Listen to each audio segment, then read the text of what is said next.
Es imposible hablar en una hora todo del Padre Pío, imposible, porque es muy profundo en la espiritualidad que nos marca y que nos va a ayudar a nosotros hoy. Primeramente deciros que todo lo que Jesús ha hecho con Padre Pío, todos los dones que Él le ha concedido, no ha sido porque Él es Padre Pío. Lo que el Señor le ha concedido vivir a Él, todo lo que es la transverberación, lo que es los estigmas, lo que son los éxtasis, todo lo ha hecho para la salvación de las almas, para que la gente, para que los hombres, contemplando este testimonio, vuelvan a Él. De hecho, Padre Pío nunca lleva a sí mismo, siempre lleva al Señor, siempre nos lleva al Señor. Mi experiencia personal es esta. Yo cuando conozco a Padre Pío lo conozco a través de un sacerdote, el Padre Pirino Galeone, que es un discípulo suyo, que estuvo viviendo con él 21 años, está actualmente vivo, y yo lo conocí por medio de él. Y a mí en ningún momento me ha llevado a seguir, entenderme, a seguir al Padre Pío. El Padre Pío me ha invitado a que yo siga a Jesucristo, y me ha llevado a Él, a la Virgen y el amor a la Iglesia. Todo lo que Jesús ha hecho con Él ha sido para la salvación de las almas, para llevarlas a Jesús. Y toda su vida ha sido esa. Podemos quitar los fanáticos, podemos quitar... No nos quedemos con los fanáticos, quedémonos con las personas que quieren seguir a Jesús, que quieren seguir a la Iglesia y quieren cambiar de vida. Por eso Jesús ha ido preparando, ha ido cuidando para realizar esta obra en el mundo a Padre Pío. Padre Pío dirá que daré más guerra muerto que vivo. Y es verdad, así ha sido. Para que podamos conocer un poco quién es este hombre. Padre Pío nace en 1887 en una pequeña aldea del sur de Italia que se llama Pietrelcina. Es una aldea muy pequeñita, tiene 3.000 habitantes aproximadamente en aquel entonces. Sus padres eran campesinos, agricultores, eran muy sencillos, muy humildes, muy religiosos. Su padre se llamaba Horacio, su madre era María Josepa, y a pesar de que era una familia muy sencilla, muy humilde, él dirá en sus escritos que él nunca recuerda haber carecido de nada, lo tenía absolutamente todo. Él era un niño muy tímido, muy piadoso, sensible, era muy espiritual, pasaba mucho tiempo ya desde muy pequeño en la iglesia. Él se ponía en contacto siempre con el sacristán cuando la iglesia estaba cerrada para ir a rezar, para estar con el Señor. Dice la madre, claro, esto no lo sabemos por ella directamente, lo sabemos por testigos, ¿no? En el proceso de canonización, ya que cuando en el proceso de canonización la madre está muerta, evidentemente. Ella dice que conforme Francesco, que es como se llamaba originalmente, Francesco Borgione, conforme él va creciendo, dice que no cometía falta alguna, no solía tener caprichos, y dice que siempre obedecía a todo lo que sus padres iban diciendo. Él fue bautizado con el nombre de Francesco por San Francisco de Asís. Luego él se llamará Pío, también pues en honor del Papa. Y cuando tiene 5 años, él tiene una aparición, ya desde muy pequeño, una aparición del Sagrado Corazón de Jesús, en el cual él ve cómo el Sagrado Corazón le pone una mano en la cabeza, y desde este momento Francisco entiende que su vida tiene que ser consagrada a él, que se tiene que entregar al Señor por medio de Padre Pío. Fijaros cómo ya desde el primer momento Francisco es un gran enamorado del Señor, ya empieza a dar pequeños pasos. También pues lo que él ha vivido en su familia, por lo que él ha experimentado cuando él iba a sus oraciones desde muy pequeño. Recordad lo que dice el Evangelio, ¿no? El reino de los cielos está lleno de los niños, ¿no? Y ya también desde muy pequeño hacía pequeñas penitencias. Decía su madre que en algunas veces le ha visto dormir en almohadas que estaban hechas con piedras, o incluso le han descubierto golpeándose, ¿no? Y un día su madre le preguntó el por qué. Hijo, ¿por qué haces esto? Y Francesco le responde, mamá, yo también tengo que sufrir igual que sufrió Jesús cuando fue flagelado. Fijaros qué sensibilidad ya desde muy pequeño. Que también pues tuvo apariciones de la Virgen, del ángel de la guarda, ya también desde muy pequeño tenía esa aparición del demonio. Sus amigos y vecinos decían que estaba constantemente peleando con él. Él dice en sus escritos a su padre espiritual, a su lector espiritual, que él no recuerda haber ofendido voluntariamente al Señor. Y dice también en sus cartas: le digo a Jesús que no quiero cometer más pecados, pero si Él no me sostiene en mi debilidad, a la primera ocasión me mostraré tal y como he sido siempre. Desde muy pequeño también ha sido Francesco una persona muy enfermiza, enfermedades que le han ido acompañando a lo largo de su vida, y que esto también ha sido una cruz para él. ¿Por qué? Pues porque externamente él no manifestaba nada, era todo interno, pero los 48 grados de fiebre los llegaba a tener, y eso públicamente el médico venía y dice: pues es que no tiene nada, pero lo tenía, los 48, y eso era para él una humillación bastante fuerte. Él tuvo una fiebre llamada la fiebre tifoidea, que en aquel entonces era una enfermedad mortal, y bueno, pues ya a su madre le dijeron que ya estaba desahuciado, que él no se podría curar, y que duraría lo que durara, ¿no? Entonces, la madre, muy apenada, pues ella se dedicaba al cuidado de los agricultores. Y fijaros que aquí comienza uno de los primeros milagros que suceden en él. Y es que esta enfermedad fue curada en él de una forma un poco extraña. Su madre hizo unos chiles fritos, que llevó a los agricultores para poder alimentarles. Como los agricultores no comieron todo, lo llevó otra vez de vuelta a casa, y él, como tenía hambre, pues empezó a comer chiles. Y esta enfermedad, que era bastante peligrosa y que con los chiles era mucho peor, tenía que haber muerto, pues resulta que quedó curado al comer estos chiles. Él tenía un gran deseo de aprender, ya desde muy pequeño, y como era una familia muy sencilla y humilde, quien enseñaba al pobre Francesco eran los agricultores. Los agricultores por las noches se dedicaban a dar clase a Francesco. Y Francesco, en vez de jugar con los niños de su edad, pues lo que hacía era recibir las clases de estos granjeros. También su madre nos va a decir a través de los testimonios, como os digo, que era un niño que no quería jugar mucho con estos amigos del pueblo, porque él decía que eran blasfemos y groseros, y eso a él no le hacía ninguna gracia, que prefería estar rezando o incluso estudiando. Él manifiesta su deseo de ser religioso, y cuando manifiesta su deseo de ser religioso, ya desde muy pequeño, cuando tiene 5 años ya tiene ese deseo, pero lo manifiesta cuando él ya empieza a entrar en la adolescencia, ¿no? Entre los 13 y los 16 años. Se lo dice a su madre, y su madre le dice: hijo mío, me rompes el corazón, pero en este momento no pienses en el dolor de tu madre. San Francisco y el Señor te llaman y tú tienes que ir. El padre se va a los Estados Unidos para poder costear los estudios de este chico, de Francesco, y se quedan pues, los dos solos. La madre tiene que también pues, dedicarse al cuidado del campo, al cuidado de los agricultores. Antes de entrar al seminario, él tiene una visión muy importante, porque es lo que le delatará a él lo que va a ser su vida. Él ve una visión en la cual se encuentra en un campo de batalla. En un extremo se encuentran hombres radiantes, y en otro extremo se encuentran bestias espantosas. Y él se encuentra, pues evidentemente, con los hombres radiantes. Y el Señor le dice que tiene que luchar para destruir a la bestia. Padre Francesco pues, se asusta y le dice que por favor que no le permita entrar en una lucha en la que no va a tener la ayuda para salir victorioso. El Señor en esta visión pues le hace ver que Él va a estar con él.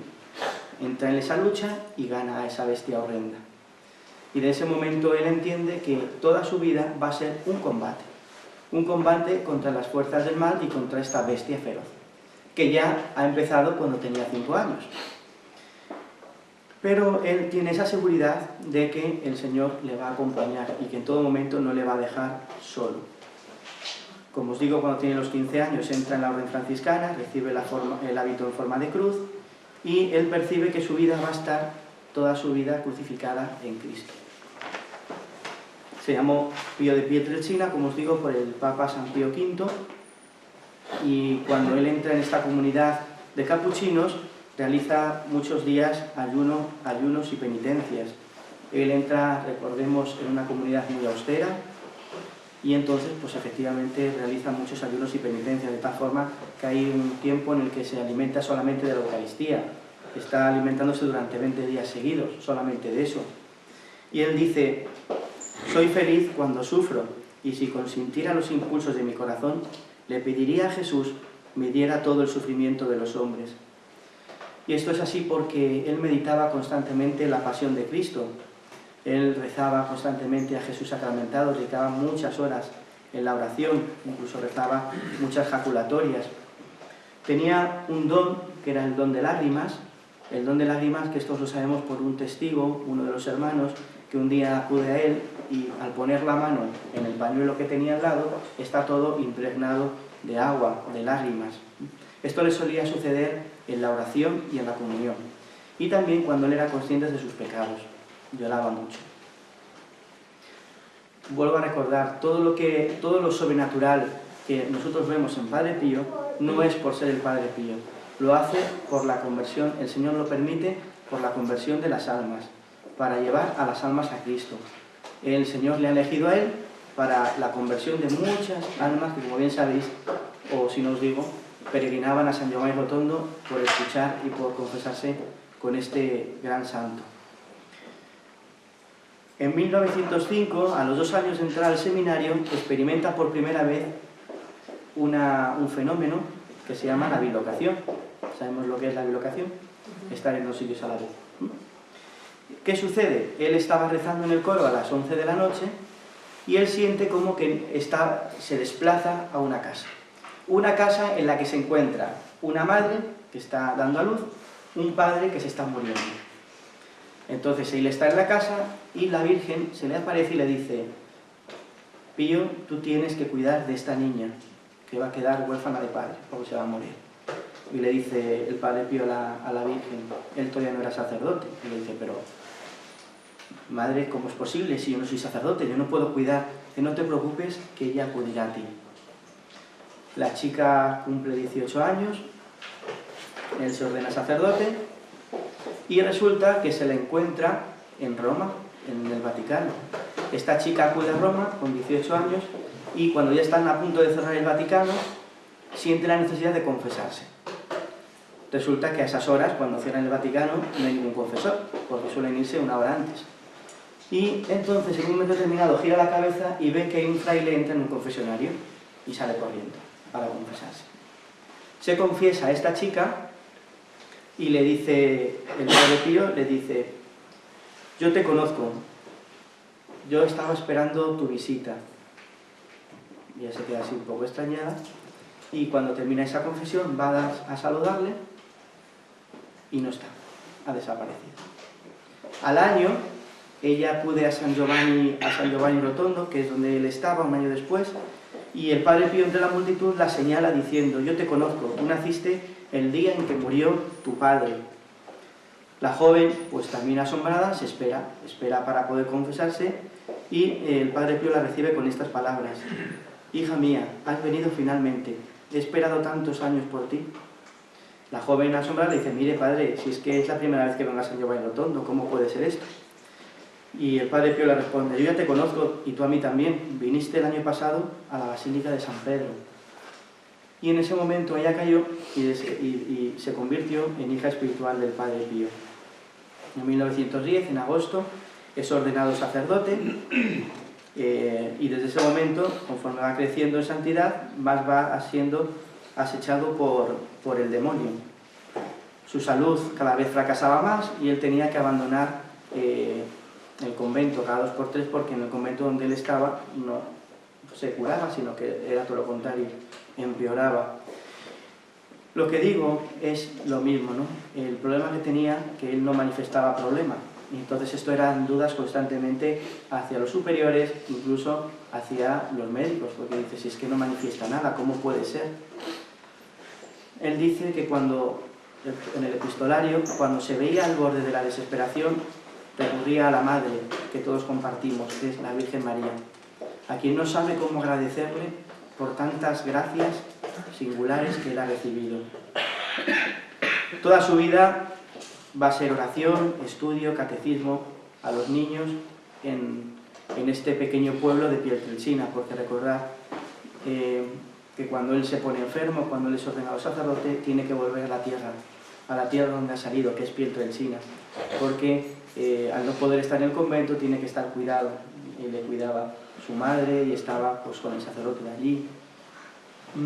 En 1911 empieza a tener unas manchas en las palmas de las manos, unas manchas que todavía no son los estigmas, son manchas, que es del tamaño de una moneda de 5 céntimos actual.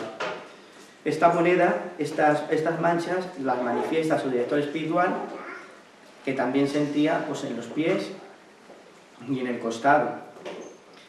Y él seguía en su pueblo natal. Entonces, esto se lo escribía todo al director espiritual a través de las cartas. Antiguamente no existía internet, no existía teléfono móvil, pues lo hacía a través de cartas. Y entonces, pues el director espiritual le animaba y le consolaba.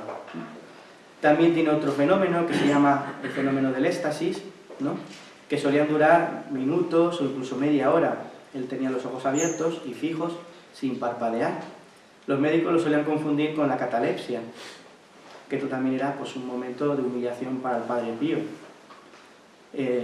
Repito que todo por la salvación. Jesús va preparando a este sacerdote para una obra grande del mundo, que veremos ahora en breve. El demonio se le aparecía en forma de animales, de mujeres bailando danzas impuras, de carceleros, incluso de Cristo crucificado, de santos, de la Virgen María, del ángel custodio. Por la enfermedad tiene que estar 7 años fuera del convento, tiene que estar en su pueblo natal durante 7 años. Esto a los hermanos de la congregación no le hace ninguna gracia, y entonces le piden al provincial que lo denuncie a la congregación para la vida consagrada de tal forma que le secularicen. Fijaros la mano de Dios, que cuando llega estas cartas a la congregación, le dice la congregación que no, que el Padre Pío tiene que permanecer en Pietrelcina todo el tiempo que sea necesaria para la curación. En todo caso, lo que le conceden es la exclaustración, que es el permiso para poder vivir fuera del convento.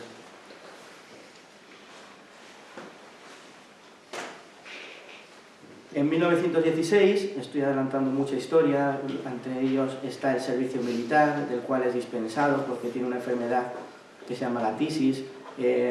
Luego tiene un pequeño diálogo que es importante con Rafaelina Cerase, que es una de las hijas espirituales, que es una señora que él mismo la dirigía a través de carta y que invita al padre Agostino, que es uno de los directores espirituales, que por favor envíe a San Giovanni Rotondo al Padre Pío, porque iba a ser un momento de mucha gracia para él. Pero eso es un diálogo que es muy largo, bonito, pero largo. De tal forma que en 1916 los superiores le van a trasladar a Foggia, que es ya un pueblo muy cercano a San Giovanni Rotondo, y debido al calor del verano empeora y necesita recibir aire fresco. ¿Y qué es lo que hace? Le envían a San Giovanni Rotondo por un tiempo, que es el tiempo del verano. Él cuando llega al pueblo lo primero que dice es: aquí me quedaré toda mi vida. Y efectivamente, estuvo 52 años en San Giovanni Rotondo.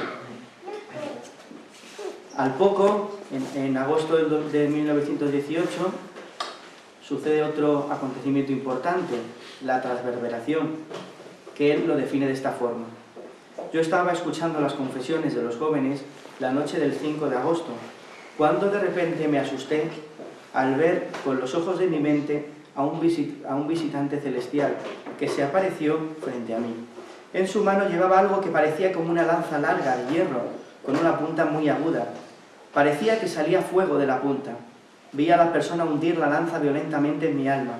Apenas pude quejarme y sentí como que me moría. Le dije al muchacho que salía del confesionario porque me sentía muy enfermo y no tenía fuerzas para continuar. Este martirio duró hasta la mañana del 7 de agosto, del 5 al 7. Desde ese día siento una gran aflicción y una herida en mi alma, que está siempre abierta y me causa agonía. Lo que ha hecho famoso al Padre Pío, como digo y habéis dicho perfectamente, son los estigmas. Los estigmas que comienzan en 1911, como os digo, pero que no se revelan, que no se hacen más visibles hasta 1918, el 20 de septiembre de 1918. Recordad esta fecha. Y él lo define en sus escritos de esta forma. Esos estigmas están con él durante 50 años. Era la mañana del 20 de septiembre de 1918. Yo estaba en el coro haciendo la oración de acción de gracias y sentí poco a poco que me elevaba a una oración siempre más suave. De pronto una gran luz me deslumbró y se me apareció Cristo que sangraba por todas partes. De su cuerpo llagado salían rayos de luz, que más bien parecían flechas que me herían los pies, las manos y el costado. Cuando volví en mí, me encontré en el suelo y llagado. Las manos, los pies y el costado me sangraban y me dolían hasta hacerme perder todas las fuerzas para levantarme. Me sentía morir y hubiera muerto si el Señor no hubiera venido a sostenerme. El corazón que sentía palpitar fuertemente en mi pecho. A gatas me arrastré hasta la celda. Me recosté y recé. Miré otra vez mis llagas y lloré, elevando himnos de agradecimiento a Dios. Esas heridas eran unas heridas muy profundas en el centro de las manos, de los pies y en el costado izquierdo, donde salía sangre. Hay una llaga que no se sabe, que no se conocía en aquel entonces. Se conoció después, cuando él ya murió, uno de los hermanos estaba recogiendo la ropa. ¿Sabéis cuál era esa llaga? Que no se sabe, que se supo después. ¿La del costado? No. La de llevar la cruz. La de llevar la cruz, la de el hombro. Tenía otra llaga escondida en el hombro.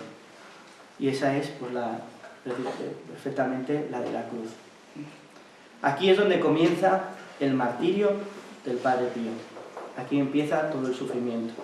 ¿Por qué? Pues porque ya empiezan las investigaciones de la Iglesia, ya empieza la gente a escuchar que existe un fraile que es estigmatizado. Esto le produce a él mucha vergüenza, le produce mucho dolor, porque él se considera no digno de tener estos estigmas, porque los estigmas es un don que el Señor concede a alguno para identificarse con él. Y eso para Padre Pío era una humillación y un sufrimiento enorme. La Santa Sede quiere intervenir, evidentemente. La Santa Sede es una institución, como decir, prudente. Entonces, antes de definir algo, tiene que hacer unos estudios exhaustivos. De tal forma que envía al obispo de la zona para que haga la investigación. Y presenta un informe, este obispo, diciendo que el Padre Pío es un buen religioso, que lo extraordinario del Padre Pío no se puede decir como que fuera una influencia diabólica, que es algo sobrenatural, que la comunidad en la que vive es una comunidad buena, que no es algo que la comunidad sea una comunidad rara y que se le haya ido la pinza, que el Padre Pío es buen religioso, ejemplar y ejercitado en las prácticas de sus virtudes. Es muy elevado en los grados de oración, y que brilla por su humildad y su sencillez.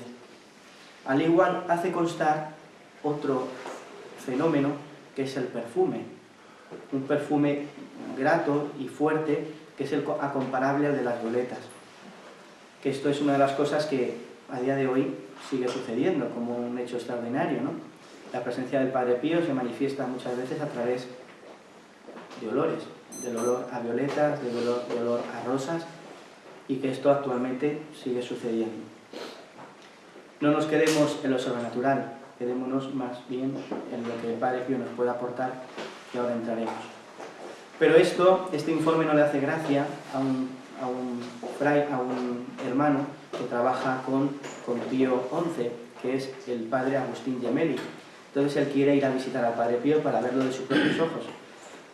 El Padre Pío recibe órdenes de sus superiores de que no puede enseñar a nadie los estigmas, si no es con una autorización. El Padre Gemelli se presenta sin autorización. ¿Qué pasa? Pues que no le dejan ver los estigmas. Le dice que por obediencia a sus superiores no puede hacerlo. El Padre Gemelli se enfada muchísimo y vuelve a la congregación diciendo que este hombre era un neurótico. Entonces ya empieza la persecución en ese aspecto con este Padre Gemelli, que emite este informe de neurótico y que todo se lo ha provocado él. Después de toda una larga historia, surgen 3 decretos condenatorios contra el Padre Pío. Uno de ellos le prohíbe mantener relación alguna con el exterior. le aíslan completamente, sin poder celebrar misas fuera y tampoco dirigir ni confesar. Estuvo durante 10 años metido en el convento sin poder tener contacto con el exterior. Fijaros la fama que él ya tenía en aquel entonces, pero no una fama de fanatismo, sino también, pues como os digo, de amor hacia él, porque a la gente le llevaba al Señor. Que el alcalde empezó a enviar cartas de protesta al convento. Se pensó la posibilidad de trasladarle, porque claro, la gente se iba enterando, iban acudiendo a San Giovanni Rotondo, y esto para los religiosos, incluso para la Santa Sede, no convenía, porque se podía convertir en un fanatismo. Es la prudencia de la Santa Sede. Y de tal forma que cuando el pueblo se entera de que le quieren trasladar, suben 8 jóvenes al altar, intentan matarle con una pistola, le ponen un revólver y le dicen, lo dicen de esta forma, dice, eran 8 jóvenes fascistas, ¿no? Y diciendo que el Padre Pío tenía que permanecer en San Giovanni Rotondo, que si no era así, crucificaremos al Padre Pío o le mataremos, pero vivo o muerto tiene que quedar en San Giovanni Rotondo. Incluso hacen patrullas voluntarias por la noche para que no salga del convento. Tiene una operación de la hernia, que lo que hacen es operarle sin anestesia. Lo operan sin anestesia, ¿por qué? Pues porque él no quiere que le vean las llagas. Dicen, la única forma que tienen de verme las llagas es durmiéndome. Y se lo dice así al médico. Dice, ¿usted lo que quiere es verme las llagas, sí o no? Dice el médico, sí. Dice, pues no lo vas a conseguir. Le operan, el dolor le produce un desmayo, primero con 2 lágrimas del dolor, y le produce un desmayo, y ahí es cuando el médico al final le acaba viendo las llagas. Muere la madre que fue un momento muy importante también para él, que él sufre mucho, y en 1940 surge lo que se llama el hospital, la Casa Alivio del Sufrimiento, que lo que pretende es atender a los enfermos, no solamente físicamente, sino también espiritualmente. Y desde ese momento que se construye la casa, también empieza una persecución. Surgen en los periódicos reportajes, incluso artículos calumniosos, en los cuales acusan a Padre Pío de robar dinero de todos los fondos de este hospital. Y entonces la Santa Sede lo que hace es retirarle la administración de esa casa y se la queda a ella, la Santa Sede, la Curia Romana. También le acusan de haber estado con mujeres, de haberse liado pues, con hijas espirituales de él. Entonces todo esto es una gran persecución. La persecución por parte de la Iglesia, pero no una persecución por parte de la Iglesia como para machacarle, sino lo que tienen que hacer es investigar. De hecho, él dirá, dulce es la mano de la Iglesia también cuando golpea, porque es la mano de una madre. ¿Por qué atrae el Padre Pío hoy? Por el amor a la Iglesia, el amor a Jesús y el amor a la Virgen. Amor a la Iglesia incluso cuando es perseguido, incluso cuando le prohíben los 10 años estar en el convento cerrado, incluso cuando le quitan los más grandes, que son los grupos de oración y la Casa Alivio del Sufrimiento. Todo esto recae sobre él. Y imaginaos lo que es toda una vida con esa, lo he dicho en 35 minutos, pero fijaros lo que es toda una vida, siendo estudiado, yendo al convento a investigarle, a interrogatorios. Es increíble el sufrimiento que tuvo que pasar este hombre, ¿no? El 20 de septiembre de 1968, ¿os acordáis de esa fecha? 20 de septiembre de 1918, ¿qué aparecen? Los estigmas. Pues el 20 de septiembre de 1968 desaparecen los estigmas, después de 50 años, que esto fue el 20 de septiembre de 1968, desaparecen los estigmas, y esto también fue una humillación más, porque salió a la misa ya sin guantes. Y entonces esto podía dar que pensar a la gente que era pues una falsedad de él que se había inventado durante este tiempo. De hecho, también incluso gente de la Curia Romana dijeron que este hombre se había inventado y que estos estigmas se los había hecho él.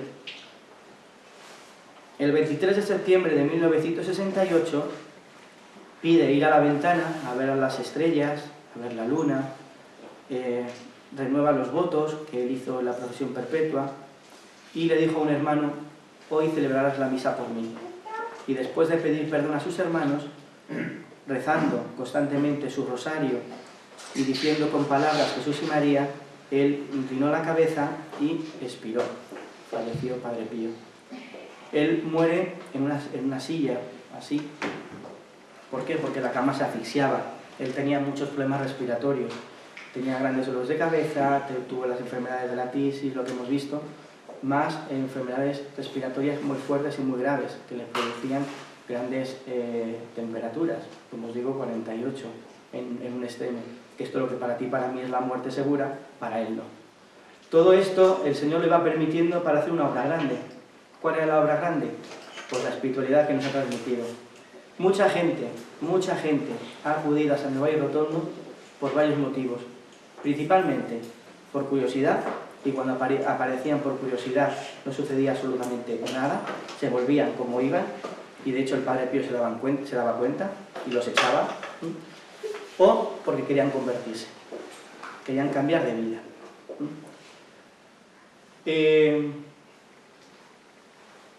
Él fue beatificado el 2 de mayo del 99 y canonizado por Juan Pablo II también el 16 de junio del 2002.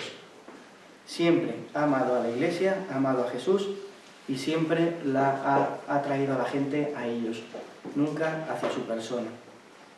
Era consciente a vivir la alegría, a vivir la cruz, a vivir el sufrimiento, que son aspectos que el Padre Pío nos lleva. ¿Qué podemos destacar de la espiritualidad del Padre Pío? Una obediencia profunda a la palabra de Dios. Una obediencia. Él no solamente meditaba la palabra, no solamente se limitaba a escucharla, sino la meditaba y la ponía en práctica. Nosotros los cristianos tenemos que leer la palabra de Dios constantemente. El Padre Pío nos invita a ello, a obedecer. ¿Por qué? Porque si tú lees la palabra de Dios irá calando en tu corazón y dejarás de pensar de forma mundana, con los criterios del mundo, los pensamientos del mundo. Porque aunque pensemos que estamos en la Iglesia, somos los más propicios para dar el paso hacia el mundo. Y el mundo nos acaba comiendo. Aunque pensemos que no somos, que somos intocables, el demonio se aprovecha de eso. Y si tú no rezas, te apegarás a las cosas del mundo. Cuanto más cerca de Dios estás, más lejos del mundo estás. Cuanto más cerca del mundo estás, más lejos de Dios estás. Por eso la palabra de Dios, cuando uno la reza, la interioriza y la hace vida, la palabra va sanando las heridas del corazón. Todos tenemos heridas en el corazón, todos. Y la palabra lo que va a hacer es sanar, va a hacer que miremos a la vida de otra forma. ¿Cuánta gente se ha convertido leyendo la palabra de Dios? ¿Cuánta gente ha quedado sanada con la palabra de Dios? La palabra de Dios para ti y para mí tiene que ser nuestra regla de vida, nuestro criterio y nuestro pensamiento. No pensemos como piensa el mundo. Y como os digo, no estamos muy lejos de ello, ¿eh? Podemos dar un paso falso. ¿Y dónde tenemos que hacer eso? En la vida de oración. El Padre Pío nunca se le recuerda sin rezar. Estaba constantemente rezando. Y él sabía perfectamente la necesidad que tenemos los cristianos de rezar. Porque si no rezamos, no estaremos nunca cerca de Dios y no podremos convertirnos. Por eso él invita a los grupos de oración a estar siempre en oración. El Padre Pirino me decía que la oración es como la escoba. La escoba, ¿qué misión tiene? Impide que toques la basura, recoge y limpia, ¿no? Pues la oración tiene lo mismo. La oración limpia, impide que tú entres en las cosas del mundo y echa fuera todo el mal que tienes en tu corazón. Por eso tenemos que entrar en ese contacto personal cada día con el Señor. Si Padre Pío vivió todo como lo vivió, las persecuciones, las cruces, las dificultades, fue porque llevó una vida muy profunda de amor y de enamoramiento del Señor, de Jesucristo. La oración impedirá que endurezcas el corazón. La dureza del corazón, ¿qué es? La dureza del corazón es no querer salir del pecado, no querer cambiar de vida. Y muchas veces pensamos que estamos convertidos, pero todavía seguimos en el mal. Y es que no queremos salir de nuestro propio pecado, nuestro propio egoísmo. Por eso, para evitar esa dureza del corazón, entremos en el Señor, en la palabra. ¿Qué va a hacer el demonio? Con los cristianos, el demonio es muy astuto. El demonio lo que va a hacer es, va a intentar que perdamos las gracias sobrenaturales, todo lo que Dios nos va regalando. ¿Y cómo? Pues nos va a apartar de lo más importante y de lo que va a cambiar nuestra vida, la oración y la meditación. Es lo que más le fastidia al demonio, la oración y la meditación, porque es el contacto personal con él, con el Señor. Entonces, ¿qué va a hacer? Pues un día te va a decir, estás cansado, ¿para qué vas a rezar? Acuéstate, y mañana ya rezarás. Llega mañana y no has rezado. El rosario es una oración de personas mayores. Si eso ya no se estila, déjalo. Si es que el rosario es un aburrimiento, siempre decir lo mismo, y decir lo mismo, y decir lo mismo. Pues te lo va a quitar. La Eucaristía. No voy un domingo porque estoy cansado, porque tengo un poco de fiebre. Puedo ir, pero es que si salgo a la calle me puedo poner peor. Fijaros el dinamismo.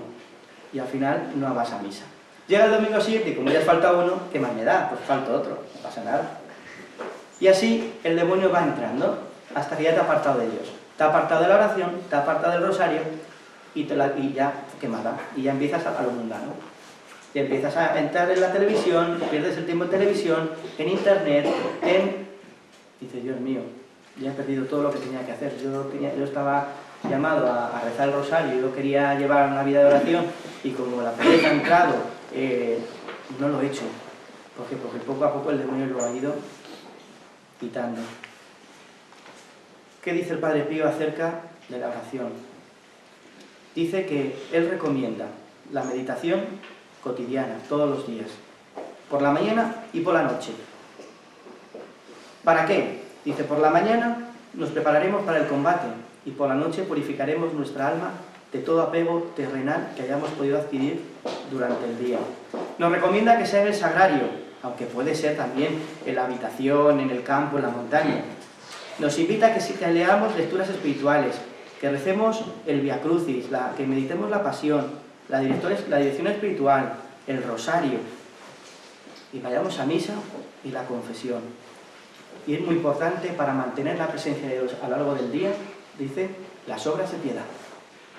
Esto que dicen que son cosas de antiguas, ¿no? Las jaculatorias, ¿no? O la coronilla de la Divina Misericordia. Eso es lo que nos va ayudando a mantener la presencia de Dios a lo largo del día. El Padre Pío decía acerca de sí, yo solo quiero ser un fraile que reza. Y pensamiento sobre la oración decía, reza, espera y no te preocupes. La preocupación es inútil. Dios es misericordioso y escuchará tu oración. La oración es la mejor arma que tenemos. Es la llave del corazón de Dios. Debes hablarle a Jesús, no solo con tus labios, sino con tu corazón. Nos invita a la oración, a estar con Él, a entrar en ese enamoramiento con el Señor. Un día le pregunta, el Padre Pío nos contó esto, ¿no? Un día le preguntan al Padre Pío, Padre, le dicen, Padre, por favor, rece por mí. Dice, sí, yo rezo por ti, pero tú también tienes que rezar por ti. Eso es importante. Recemos por nosotros mismos también. Pidámosle al Señor la constancia y la perseverancia, porque tenemos que ser constantes y perseverantes en la vida de oración. El rezo del rosario, la oración de las personas mayores, es la oración de los niños. Los niños, los pastorcitos de Fátima no sabían rezar el rosario y lo rezaban a su forma, pero la forma de estar con la Virgen. El amor a la Virgen era un amor apasionante, no era un vago afecto, un sentimiento pasajero, era una realidad. Él consideraba a la Virgen como su madre, como su consoladora, como su consejera. Hemos escuchado antes que cuando él tenía sufrimientos, cuando él pasaba por la cruz, tenía dificultades, iba corriendo rápidamente a ponerle a la Virgen en sus manos todo lo que estaba viviendo. Él rezaba constantemente el rosario. ¿Por qué? Porque él decía que es el arma contra los ataques del demonio. ¿Cuántos rosarios rezaba? Entre 15 y 20 rosarios. Pero no eran los rosarios que tú y yo conocemos, no es esto, ¿no? 15, 20 rosarios de estos, sino los 3 misterios, 15 a 20 veces. O sea, que podía estar rezando rosarios todo el día. De tal forma que al final de su vida dicen sus escritos, los escritos de los testigos, que no solamente rezaba, sino que él era ya oración. Se había convertido ya en oración. Un día le dicen, Padre, cuando rezo el rosario tengo sueño, pero me esfuerzo por no dormirme. Eso nos puede pasar a nosotros. Y el Padre Pío le dice, pues ese es el rosario más bello. Donde hay esfuerzo, hay más amor. Él decía que la última mirada de Jesús en la cruz fue la Virgen María. Y eso a él le dejaba en el corazón ese consuelo. La Eucaristía, otro aspecto importante en Padre Pío, era su sustento. Él decía que en cada misa que él celebraba estaba haciéndose presente el Viernes Santo. Cada vez que celebra el sacerdote la Eucaristía en la Iglesia, se está actualizando lo que pasó el Viernes Santo, la salvación de los hombres. Está derramando la sangre por ti y por mí. Y él eso era muy consciente. Celebraba todos los días la misa y duraba las misas 2 horas perfectamente. De hecho, cuando la gente miraba el reloj, que son muy comunes en nuestras parroquias, cuando uno está en misa, hacer así, él decía, o lo veía o lo escuchaba, porque daros cuenta que antiguamente la misa era de espaldas, y antiguamente los relojes no eran como estos, eran de estos de que hacían y se abría, ¿no? Él decía que el Calvario no tiene hora. El Calvario no tiene hora. Para el Padre Pío cada misa era su primera misa. Él la celebraba con una auténtica devoción. Un día le preguntan al Padre Pío, nos lo cuenta el Padre Pío, Padre, ¿la Santísima Virgen está presente durante la misa? Y él responde, sí, sí, ella se pone a su lado, se pone aquí a mi lado, y yo la puedo ver, es una gran alegría. O sea, la Virgen María también está presente en la misa, se pone presente y está delante. Y dice que precisamente la Eucaristía es el momento en el que entramos de una forma muy plena en ese contacto con Jesucristo, con los dolores del crucificado. Por eso, queridos hermanos, ¿cómo vivimos tú y yo la Eucaristía hoy? ¿Cómo celebramos la Eucaristía los sacerdotes? El mayor sufrimiento del Padre Pío dice que era ver a los sacerdotes que celebran la Eucaristía como carniceros. Eso lo dice también. El Padre Pierino nos cuenta, una mañana al recibir la Sagrada Comunión, el Padre Pío cambió su apariencia. Me pareció ver a Jesús con vestiduras sacerdotales. Y otra mañana, mientras Padre Pío confesaba en la sacristía, vi a Lucifer y de nuevo vi al Padre Pío bajo la apariencia de Jesús. Todo esto no me lo estoy inventando, lo he cogido del proceso de canonización. El Padre Pierino, como fue un testigo suyo, desde el proceso de canonización ha hecho el 75%. Entonces es una persona que la Iglesia la considera como fiable. ¿Cómo vivimos tú y yo la Eucaristía? A mí esto me hace pensarlo muchas veces. Cuando estamos en el ofertorio, en la presentación de dones, cuando llevamos, los sacerdotes la forman, dice que el Padre Pío en el momento de la consagración elevaba la hostia y se quedaba inmóvil por largos minutos. Y cuando le preguntaban por qué tomaba tanto tiempo, decía, ¿acaso existe un tiempo determinado para rezarle al Señor? Fijaros el amor a la Eucaristía, el amor al Señor. Decía, mientras que todos los días puedas recibir a Jesús sacramentado, debes considerarte afortunado.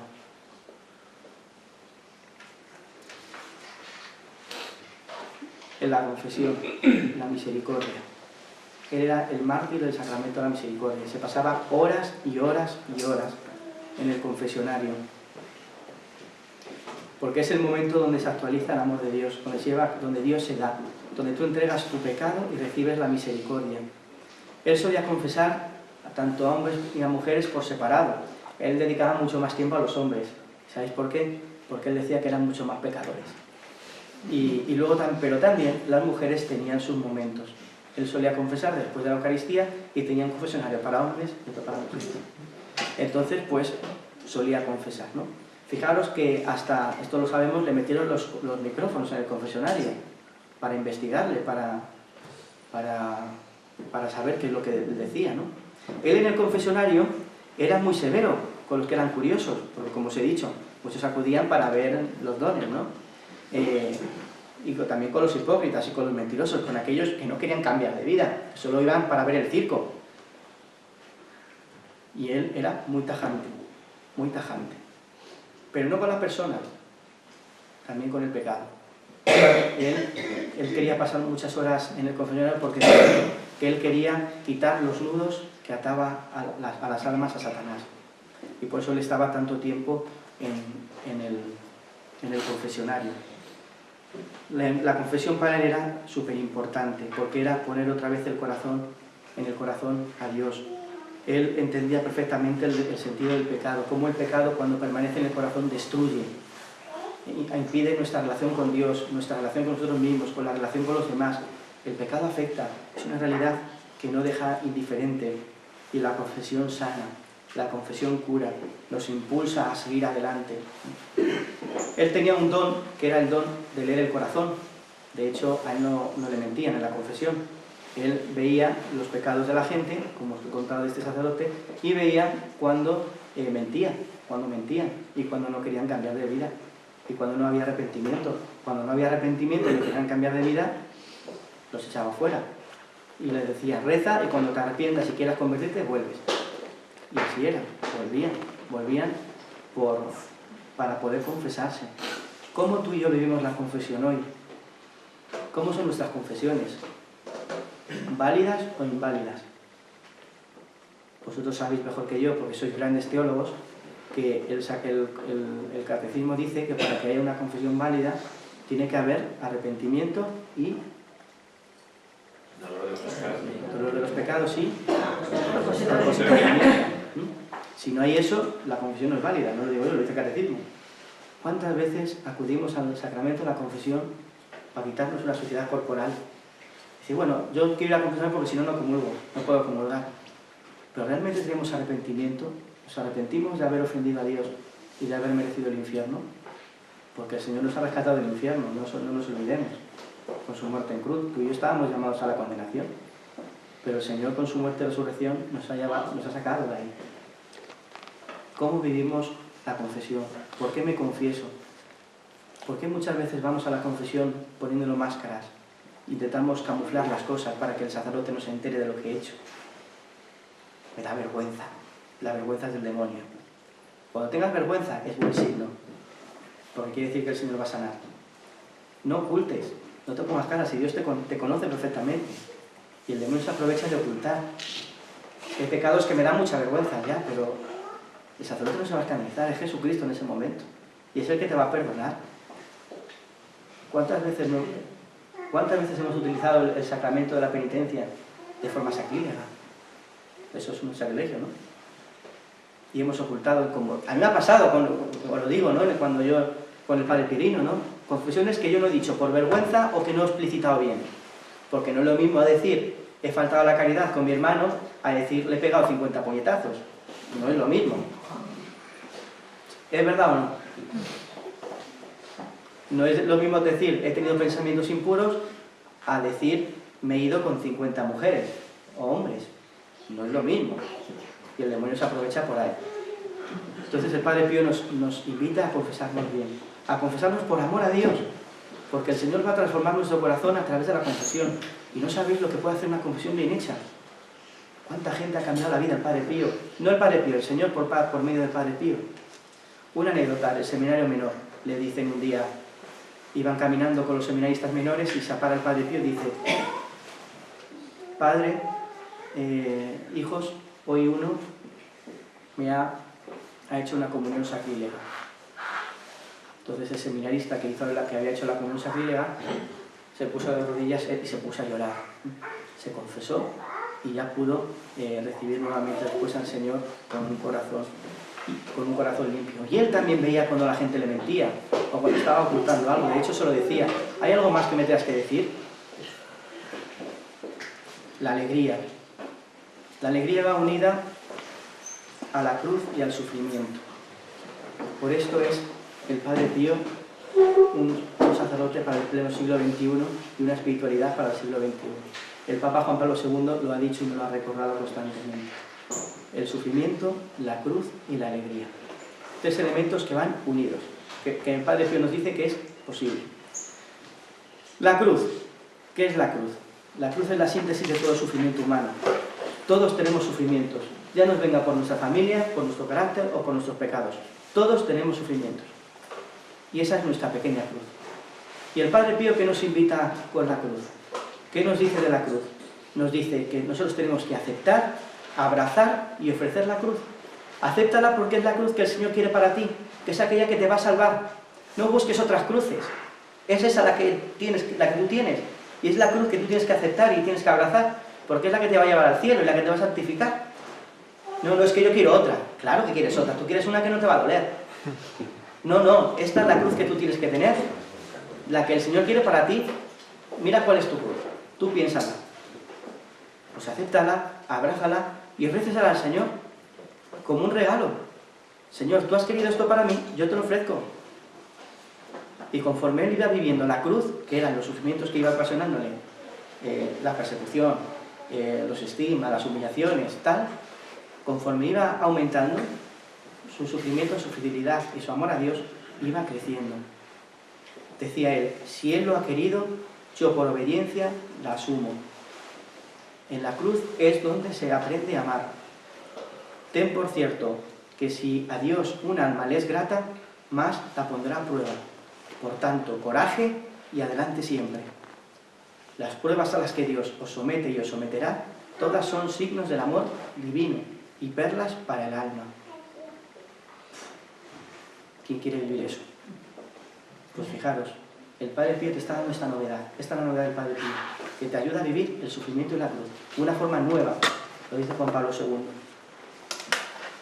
¿Qué es el sufrimiento?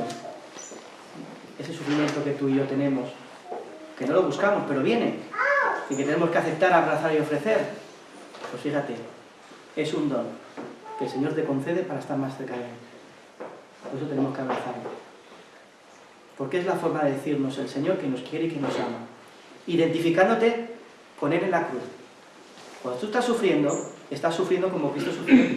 Entonces, Señor, abre el madero, amplíalo, amplía tu corona para que tú y yo podamos estar juntos en la cruz. Para que podamos vivir el sufrimiento con alegría, con gozo. A través del sufrimiento, el Señor nos está pidiendo ayuda, para que le ayudemos a cargar con la cruz. Al Padre Pío le pidió ayuda. Pío, ayúdame a cargar con la cruz de la humanidad, con la cruz del mundo. El Señor le concedió al Padre Pío un poco de la cruz, del sufrimiento. Por eso el demonio odia que suframos. Odia que suframos. Porque con eso podemos sanar y podemos salvar a muchas personas cuando lo ofrecemos. Uno de los sufrimientos más grandes que podemos tener es la vida pasada. La vida pasada atormenta mucho lo que hemos hecho en el pasado. Y el Señor, ¿qué nos dice? No mires para atrás, mira para adelante. El Padre Pío dice, si tú miras para atrás en tu vida pasada, todo lo que el Señor ya te ha perdonado, es una ofensa que estás haciendo a Dios, porque estás dudando de que Él ya te ha perdonado. No miremos la vida pasada. La vida pasada está para aprender, no para martirizarnos. El Señor ya nos ha perdonado. No volvamos atrás, miremos siempre adelante, miremosle a Él. Ese es un sufrimiento que muchas veces nos puede a todos, la vida pasada, nuestra vida de pecado antigua. El demonio nos tienta mucho por ahí, queridos hermanos, mucho. Y al Padre Pío también le tentó durante toda su vida, desde los 5 años, con la vida pasada. Y fijaros, ¿qué vida pasada tuvo que tener este hombre? Pues también le manifestaba. Dice, el demonio me quiere para sí, a toda costa. Cuanto más te vuelvas amigo e íntimo de Dios, más arremeterá contra ti la tentación.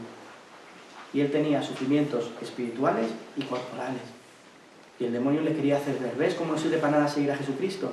Estás sufriendo, estás siendo martirizado. La iglesia, que es tu madre, ¿para qué? O tú mismo, ¿para qué rezar? ¿Para qué confesarme? ¿Para qué ir a la misa? Si el Señor parece que me ha abandonado, si Él no está a mi lado. No, es el momento en el que Él nos permite para estar cerca de Él. Él está con nosotros aquí a nuestro lado, aunque no lo veamos. Y eso es lo que hace que lo vivamos con alegría. El saber que Jesús está con nosotros. ¿Qué le pasaba a las primeras comunidades cristianas?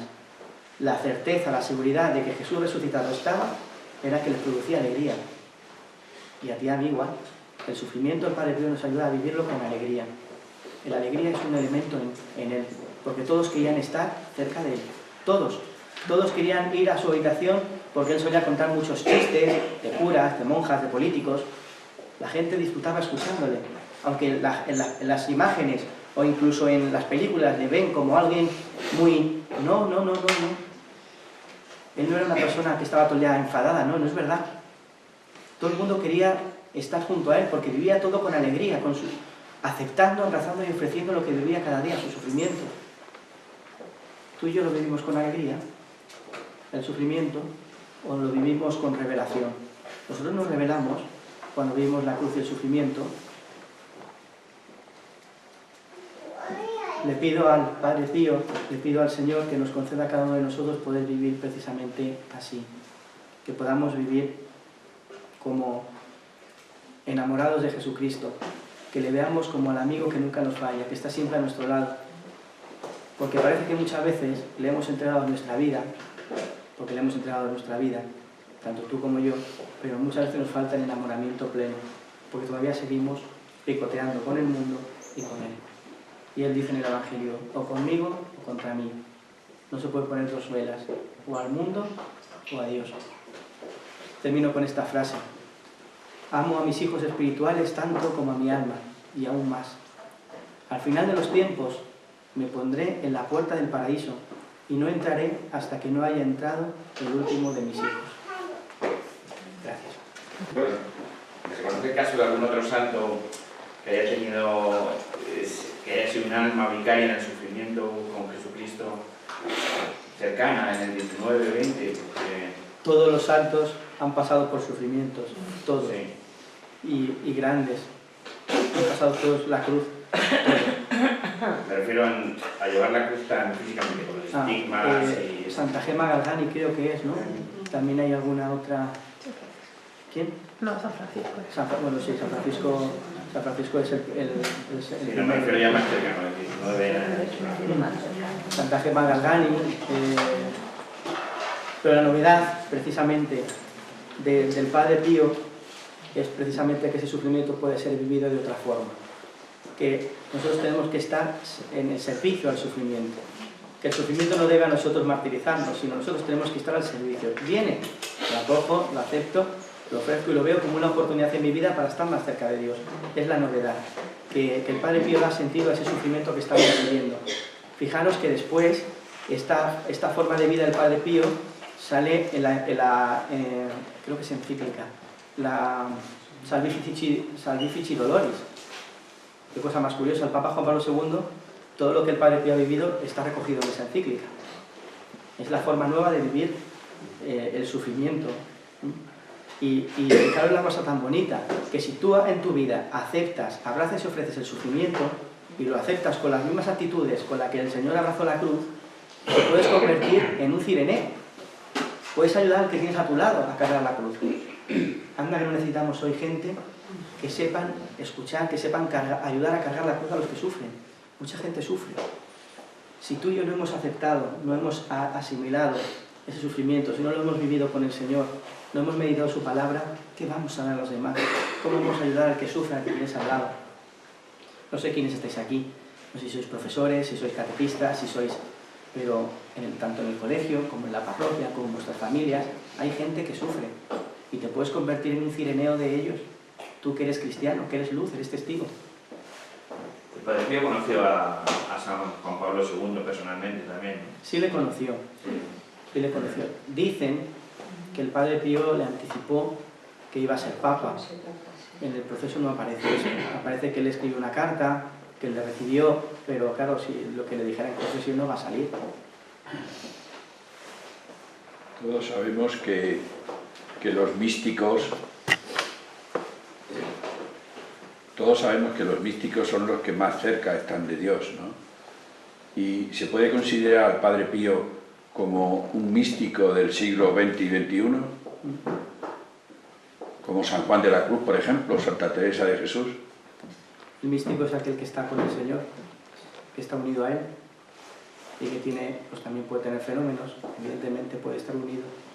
Y la vida del Padre Pío es una vida completamente unida, tanto de día como de noche, como durmiendo, estaba unido al Señor.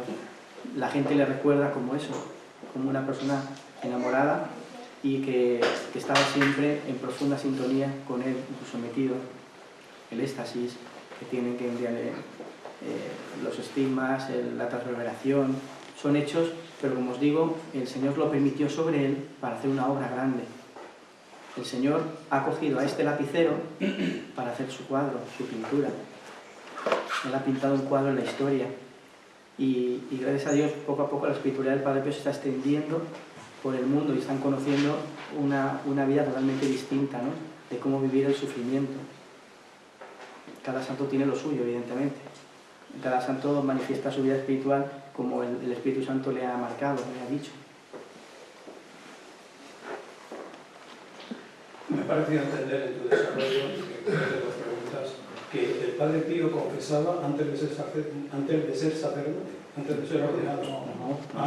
Me había parecido entender. Me ha parecido entender, o sea, a ver si va. La pregunta que te quiero hacer es, ¿cómo podemos hacer, digamos, para desarrollar una confesión buena? O sea, ¿cómo desarrollamos, fundamentándonos en los mandamientos, en los pecados capitales? Antes que nada, no hay que ser escrupulosos, porque el escrúpulo hace mucho daño a la persona. Uno, cuando se acerca a la confesión, tiene que acercarse por amor a Dios, por un amor verdadero por haberlo ofendido. Ese amor verdadero por haberlo ofendido sucede cuando uno reza, cuando uno se pone delante del Señor y ve todo lo grande que es Él y lo pequeño que es uno. Yo eso tengo experiencia todos los días de lo pequeño que soy. Entonces eso para mí es un gran impulso, ¿no? Entonces tú te pones delante del Señor y ya Él mismo te va manifestando tus debilidades, tus pecados. Tienes que ser sincero con el Señor. Ponerte y hacer una confesión bien hecha en el sentido de ser más explícito, como he puesto el ejemplo de antes, ¿no? No es lo mismo decir he faltado a la caridad que decir he pegado a 50 personas, ¿no?, que muchas veces intentamos camuflar. Entonces una confesión bien hecha yo la hago habitualmente con los mandamientos. Cojo los mandamientos y preparo la confesión. No es aquí pillo, aquí te mato, no. Es pararte primeramente a pensar lo que estás haciendo, que es ir a reconciliarte con una persona a la que tú has ofendido y a la que tú amas con todo el corazón, con toda el alma y con todas las fuerzas. Tú coges el examen de conciencia de los mandamientos y tú vas repasando uno a uno. Señor, ¿en qué te he ofendido en esto? ¿Y cómo lo he hecho? Pues mira, no he ido a misa. ¿Por qué no he ido a misa? Porque no me ha dado la gana. He sido un perezoso. He puesto la excusa de que estaba enfermo. O la crítica. He criticado, he juzgado. ¿Por qué he criticado y juzgado? Porque pienso que yo soy mejor que los otros. Porque soy un arrogante. Pero muchas veces desprecio a los demás. Eso es hacer una confesión en detalle, ¿no? Es decir, para poder tener el corazón libre de todo. Y cuando tú veas que hay un pecado que dice, bueno, esto no lo digo porque tampoco, dilo, porque ese es el demonio que te está intentando ocultar, para que no lo digas. Tú ahora mismo coges un paquete de sal, lo tiras al suelo, lo recoges pero sin quedar unos granos. O sea, tampoco hay que ser tan escrupuloso en la confesión. Si no te acuerdas, pues no te acuerdas, no lo has hecho a malas, eso se queda perdonado. La cuestión es cuando nosotros ocultamos o cuando nosotros no decimos las cosas por vergüenza o cuando no manifestamos realmente la realidad de lo que somos. Padre Pío era muy esto con los temas de la pureza. ¿Por qué? Porque es lo que más vergüenza da al hombre y a la mujer. Entonces, pues por ahí se cuela mucho el demonio. Porque ¿para qué lo voy a decir? No es lo mismo decir que he tenido una caída a decir he tenido una caída por internet o me he ido... Porque eso el demonio lo va aprovechando para acumular. Es que es muy astuto. No hay que tener miedo. Hay que ser normal, pero ir con sinceridad, con la conciencia clara de lo que estoy haciendo, ¿no? Y ahí el Señor te va a ir iluminando en tu vida, ¿no? Incluso hay pecados que a lo largo de toda tu vida van a ir saliendo, que tú antes no conocías, ¿no? Ya me decía una persona, fíjate, es que yo me acabo de dar cuenta que soy una persona arrogante. Yo, claro, porque el Espíritu Santo va obrando en tu corazón y poco a poco te va a ir manifestando tu vida, pero no para machacarte, para perfeccionar tu vida cristiana. Que el Señor no nos recuerda nuestros pecados para martirizarnos, sino para perfeccionar. Cuando a ti te viene un pensamiento, un pecado que no conocías, es para que lo confieses y puedas cambiar tu vida y puedas ir poco a poco perfeccionando. Yo cogería los mandamientos uno a uno, hay muchos tipos de examen de conciencia, ¿no? Lo vas repasando delante de Dios sin prisa, pero todo siempre con una conciencia, que lo haces por amor, no por escrúpulo, y no para poder comulgar, que muchas veces Llegamos a misa a la 1 menos 3 minutos, llego y dice, ay, voy a confesarme porque el domingo pasado no fui a misa. Entro y lo primero que se me ocurre, pues hombre, hay una falta de delicadeza, de amor a Dios, no al cura, porque el cura, acaso que es al Padre Pío, que él ve las almas, ¿no? Desde Jesús. No, es al Señor. Nosotros vamos a confesarnos por amor a Dios y para tener un corazón dispuesto y para amarle mucho más. Y cuando uno hace una confesión bien hecha, la vida cambia. Una vez en la vida se recomienda, y si no que el Padre José Ramón me diga, la confesión general.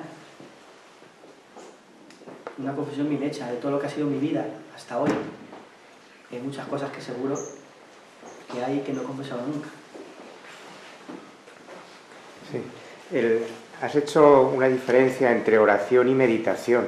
¿Puedes concretar un poquitín eso? Es que mezclo la meditación con la meditación del yoga y cosas de esas y me confunden. Aquí me estaba refiriendo a meditar, a rezar. Me estaba refiriendo a coger la palabra de Dios de una forma bonita que me ha ayudado mucho siempre, ¿no? Coger la Biblia y rezar con los paralelos.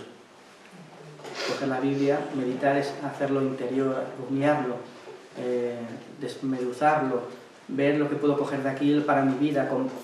La palabra de Dios denuncia tu vida. Pero tú cuando la lees dices, mira, yo estoy viviendo así. No es una denuncia a lo malo, sino a lo bueno, ¿no? Vas cogiendo los paralelos, vas diciendo, mira, esto me encanta, me ayuda mucho, ¿no? Por ejemplo, estaba meditando estos días los Hechos de los Apóstoles, la de las primeras comunidades cristianas. Pues en Hechos 2 y en Hechos 5 son 2 pasajes, ¿no? En uno añade una cosa y en otro añade otra cosa, ¿no? Y te va enriqueciendo, vas meditando, vas contemplando, vas configurando tu corazón a lo que estás leyendo, lo que estás rumiando, lo que vas... La oración es ese grito, esa súplica a aquel que sabes que te escucha, ¿no? El Padre Pío hablaba del grito del que sufre al Padre, ¿no? Y el que sabe que le va a escuchar. ¿Algún escrito, algún libro del Padre Pío? El Padre... que hay unos rumores por internet, las profecías que ha dicho él, no sé si es auténticas o inventadas. Las profecías que se cumplen son auténticas, las que no se cumplen... Sí, no, esto lo digo por una cosa. Hay mucha gente que empieza a hablar de las profecías. ¿Qué es una profecía? No puede decir que es más teólogo que yo, ¿no? Una cosa que dicen los profetas que se cumple con el tiempo, ¿no? Bueno, los profetas no solo anunciaban lo que va a venir, sino denunciaban el pueblo que no vivía conforme a lo que venía, ¿no? Esas son las dos misiones de Dios. Pues en este caso el Padre Pío ha dicho cosas que iban a suceder. Ya hay cosas que han sucedido, no te sé decir ahora mismo ninguna. Pero los escritos de la canonización sí, ha dicho cosas que van a suceder. Por ejemplo, que él iba a salir de San Giovanni Rotondo a su pueblo natal, y el Celsina hace poco salió. Sí, yo me refería más bien a las de los tiempos, a la segunda venida. Sí, él ha hablado de eso, no tengo conocimiento de ello. De hecho, el Padre Pirino nos habla mucho de que el Padre Pío también hablaba de esto, de cosas que iban a suceder. Pero lo que digo, las profecías son verdaderas cuando suceden y se consideran, que muchas, tú entras en internet y dices profecías. El final de los tiempos viene en el año 2018. Va a ser 7 años de no sé qué. Está en segundo plano, no hablemos de ella, ¿no? Libros. Él en cuanto tal no ha escrito libros. Hay biografías que podéis adquirir en cualquier sitio. Yo, la que he leído y me ha hecho mucho bien, es una que venden solamente allí, en español, en Italia. Cireneo de todos. ¿Cómo? Cireneo de todos. Esa es una biografía buena que contiene relatos de la Posición. Muchas de las cosas que os he dicho ya están ahí. Están los epistolarios. Son cartas que los frailes han publicado en relación a su director espiritual, que han escrito por ejemplo, a Rafaelina Cerase, a sus hijas espirituales, a autoridades. Son cartas que se han recopilado en 4 epistolarios. El único que está traducido al español es el segundo. El primero, el tercero y cuarto están en italiano y en inglés, en algún otro idioma que no. Yo lo que quería decir es que el Padre Pío, lo que has dicho me parece no es todo tan sensato, ¿no? Pero es verdad que del Padre Pío algunas personas se quedan solamente en esos aspectos que a mí, la primera vez que leí su vida, me parecían medievales, ¿no? Cuando todavía no era santo, yo leí su vida hace un montón, en los 80 y tantos, ¿no? Y me parecía impresionante. Pero el fondo del Padre Pío no son tanto las profecías, que por supuesto está todo englobado, es sobre todo su mensaje, como había dicho Isaac, un mensaje acercado a la misericordia, ¿no? y a los sacramentos. Entonces es una continuidad siempre con el Evangelio de nuestro Señor, pero del Padre Pío, el Padre Pío tiene un atractivo muy grande para la gente, pero a veces yo descubro un atractivo hasta morboso, ¿no? Porque por las llagas, por todo esto, pero el fondo del Padre Pío es, como me ha dicho Isaac, es introducirnos en la gran misericordia de Dios a través de los sacramentos, ¿no? Luego, todo el aspecto exterior, por eso, cuando hablabais de profecías y demás, tenéis que tener mucho cuidado con estas cosas, porque uno se despista mucho de lo esencial. O sea, viendo en Internet es un mundo poliédrico al máximo, y eso no se pierde de lo esencial. Si Jesús te ha dicho el Evangelio, que hay que entrar por la puerta estrecha y que los sacramentos son el vehículo para incorporar a Cristo. Luego, ¿cuándo va a llegar el fin de los tiempos? Pues no os preocupéis demasiado. Pero es que incluso hay sacerdotes en otros ámbitos, yo hablo mucho con gente, no, es que está a punto de llegar. Pues mira, si está a punto de llegar, no está a punto de llegar, tú tranquilo. Tú dices lo que debes hacer, y luego lo demás, las profecías, porque estas cosas que han tanto morbo no ayudan a la vivencia de la fe intensa, ¿no? Más bien distraen. Nosotros recemos, que no estamos para perder el tiempo. Ahí. Que también está, como el Papa Benedicto desclasificó todo lo que es el Santo Oficio hasta el año 50, hay editadas ya todo el estudio del Santo Oficio que hizo Monseñor Rossi, que está todo entero desclasificado en el libro. Por si alguien quiere leer lo que El libro es el de Francesco Castelli, creo que es el de palabra, sí. Y es todo lo que es el estudio del Santo Oficio. El Monseñor Rossi Es interesante. Es que Francesco Castelli es un hermano de comunidad del Instituto de los Siervos del Sufrimiento, y efectivamente, no me acuerdo cómo se llama ahora el libro, el autor es Francesco Castelli, editorial Palabra, que ha hecho un estudio también dentro de la Posición sobre todo lo que ha sido la investigación del Santo Oficio, ¿no? Al respecto, esa también lo podéis encontrar en Ediciones Palabra, aquí en español. Os he traído, bueno, esta es una reliquia auténtica del mitón de la mano, por si queréis pasar a venerarla.